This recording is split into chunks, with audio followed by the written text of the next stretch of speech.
ICT খাতে নতুন প্রকল্প নেওয়া হবে না, চলমান প্রকল্পগুলোতে সর্বোচ্চ গুরুত্ব দেওয়া হবে বলে জানিয়েছেন তথ্য প্রযুক্তি সচিব শীষ হায়দার চৌধুরী। সোমবার সন্ধ্যায় রাজধানীর ধানমন্ডিতে আইটি খাতের ব্যবসা প্রতিষ্ঠান কম্পিউটার সলিউশন আয়োজিত অনুষ্ঠানে তিনি কথা জানান। আইসিটি সচিব বলেন, তথ্য প্রযুক্তি খাতে যে পরিমাণ অর্থ ব্যয় হয়েছে সে অনুযায়ী কাজ হয়নি, সে জায়গায় গুরুত্ব দেওয়ার কথা ছিল তা হয়নি, যোগ্য মানুষকে সঠিক দায়িত্বে রাখা হয়নি। হাইটেক পার্ক সহ বিভিন্ন জায়গায় 3 গুণ অর্থ খরচ করা হলেও কোনো ফল পাওয়া যায়নি।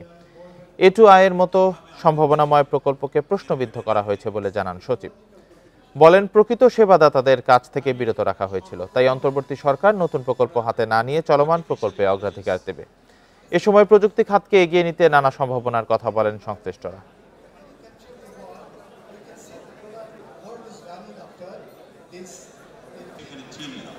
এবং আপনারা কিন্তু আমাদের সাহায্য